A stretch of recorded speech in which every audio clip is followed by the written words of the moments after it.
All right, we're out here with Cooper, and we're on our way. We're starting a quest to find distractions that we can pair the clicker with.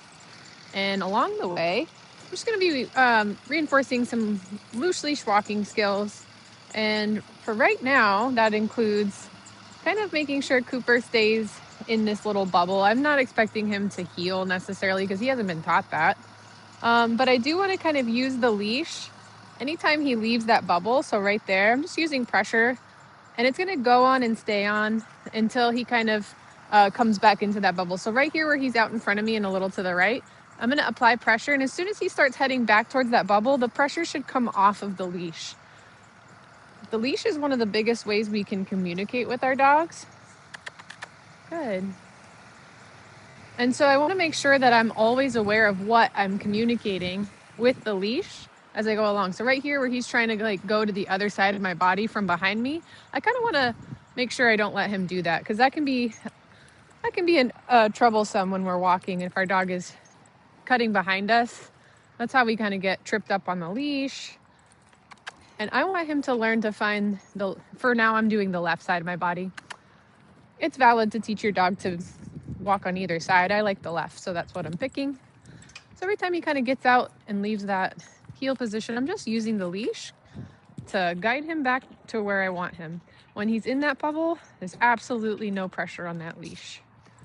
Perfect. So he's already looking at some what we call triggers or distractions. Good.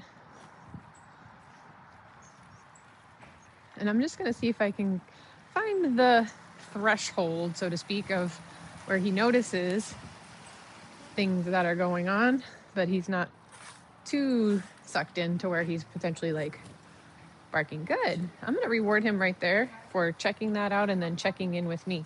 And that's actually the goal of using the clicker, is to create this conditioned response of pairing the moment your dog gets distracted, good, with food from you.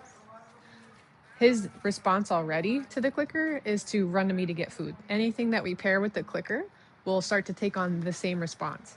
So if I pair, oh, that's distracting, with the clicker enough times, his response to, oh, that's distracting, is going to become to orient to me to take food. He's already kind of doing that response on his own right now, so I don't necessarily need to use the clicker. So what I'm going to do is just kind of look for that moment where he checks out a distraction.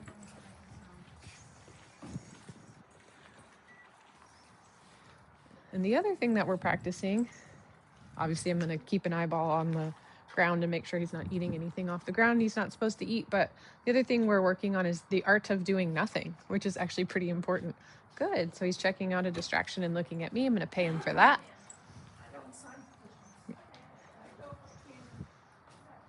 So we'll wait for him to check back out. And I think we'll just move on as well. Like if we stay in one place too long, I'm going to prevent him from looking for things to eat off the floor just there. So he just started sniffing. I just want to make sure I'm using the leash to communicate, hey, don't do that. So in that case, and there isn't really like a specific way to do that, just however it is that you can clearly communicate. So for me just now, when he started to sniff the floor to check out what he could possibly put in his mouth, I used a firm upwards pressure until he stopped, and then I released the pressure.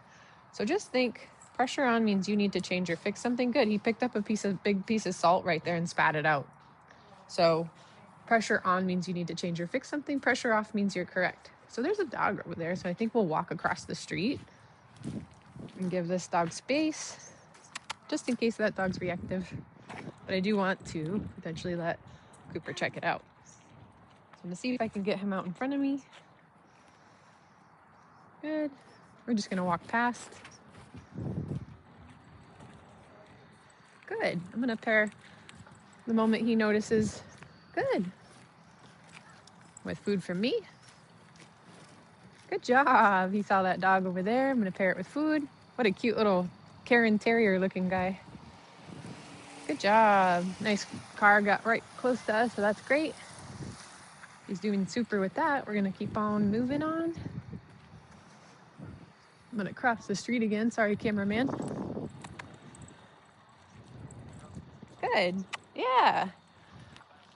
So that would have been a good spot to use my clicker, but I wasn't quite fast enough, but he responded to the sound of my voice. I don't think he actually did see the dog earlier and just noticed it as we crossed the street.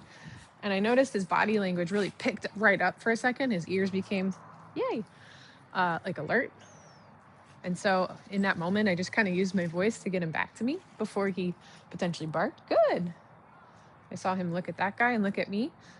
So I can get into the point as we go along, if he's doing really good with this exercise, which he is, he's looking and looking at me, that where I start to only intermittently feed him.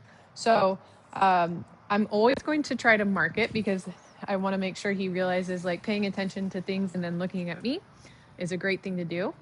But I can also start to only feed him every other time or every 2 times, or only feed him for, wow, that was a really, really distracting thing that you paid attention to and then looked back at me for. So the other thing I just want to mention, good, I'm going to like stop him from like checking out and sniffing. So this is the art of doing nothing part. If I'm just stopping, good. So hopefully you could see me using what we call an active release. So pressure on, pressure off, pressure on, pressure off, pressure on, pressure off. Don't do that, good. Don't do that, good. Don't do that, good. Every time he tried to do it, he was met with a little bit of communicative pressure. Good job. So the art of doing nothing, I'm obviously just standing here talking. His job is just to kind of be at ease. And that doesn't include picking things up off the ground. So I'm just going to be on the lookout for that when we stop and do nothing. So we'll move on a little bit and we'll just work on, we're going to take a little lap around the shopping center and head back to the studio since he's doing really awesome with this. Say what? What'd you say? Oh, sure, we can do that. We can also work on thresholds while we're at it. Perfect. So doorways are sometimes intrinsically, puppies and dogs learn to kind of find them very exciting, right? Doorways are exciting thresholds that lead to new opportunities. And so sometimes dogs learn to bolt out of them. So as we go inside, I just want to make sure that we're entering that together and that he's not just kind of blowing through it. He's caught a scent anyway. He's not that excited about the doorway.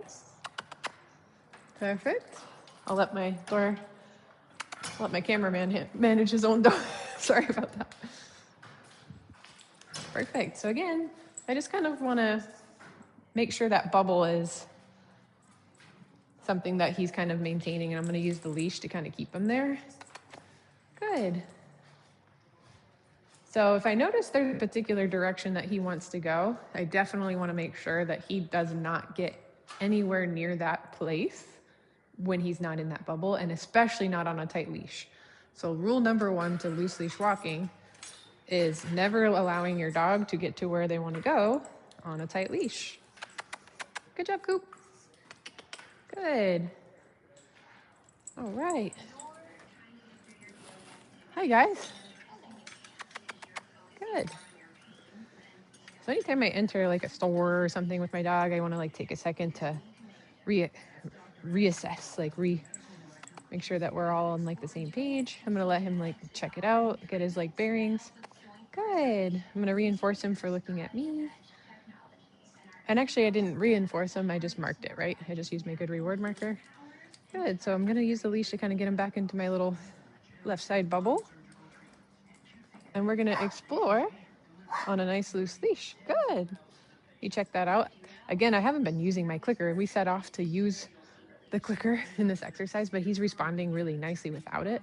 But that could have been a time if that dog barked and that caused him to, so I'm just using my leg and the leash to kind of bloop, get back over here. Good. Good. Nice. So we're going to explore on a nice loose leash, like I said. So when he starts to get too far out ahead, like that time he got really far out ahead, so I'm actually going to back up. Oh, and now that he's in the bubble, we'll go this way.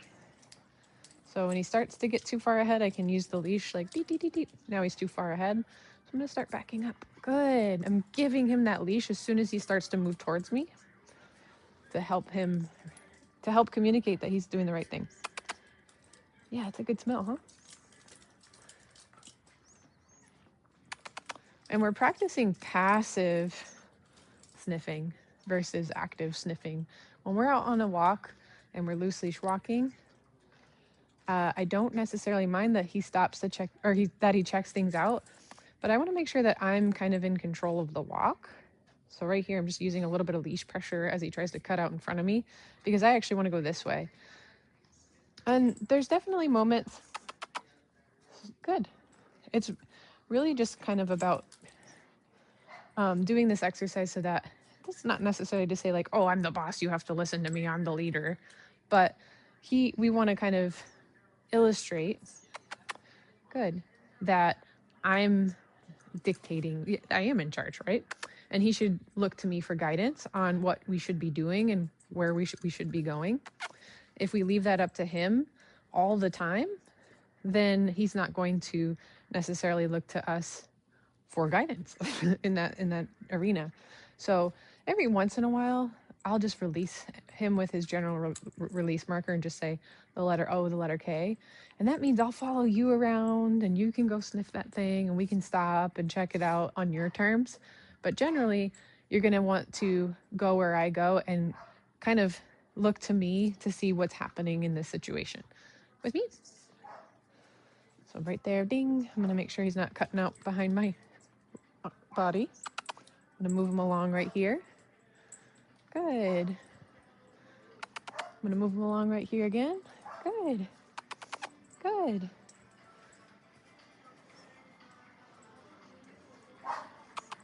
Good. I'm gonna keep him moving. And I sense that he's a little bit nervous right now. Or I'm just using my leash to keep him on my left side. I'm gonna stop for a second and redo, what did I call it? Reassess. I'm just gonna give him a minute to kind of check things out. So this is a good time to kind of release him from behavior. I might just say, okay. And he's still, so when we release our dogs and they're still on leash, that means we have to kind of teach them what that means, right? So in my book, that means passive sniffing, not where we're actively like grabbing up something or getting too involved. And it also means you need to maintain a loose leash. So right here where he's kind of hitting the end of his leash, I'm just going to use some active releases where we kind of pull and let go. Yes. Clicker right here. Nice. As he notices something, if something happens in the environment that's a little unexpected, clicker's going to help us out there. I had a feeling he was potentially going to bark there, so I had my clicker ready.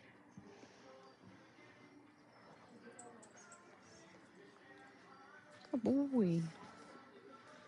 Nice. So now he's back into working mode and not so much like nervous and checking it out. So we're going to get moving again.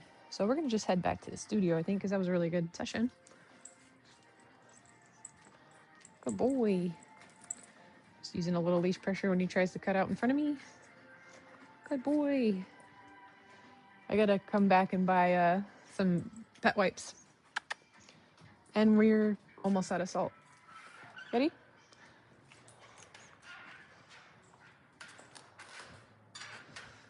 All right.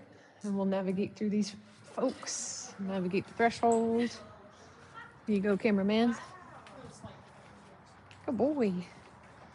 How are you guys today? Hey, good. How are you? Do you have a moment? We're on camera right now. Sorry, we're making a video. Nice job. Good boy.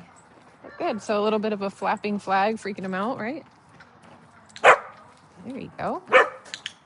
So I don't care if he barks right now. I'm still going to pair it with the clicker. Good.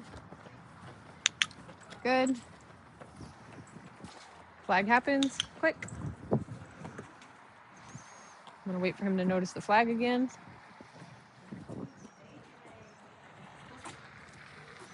He might be over it.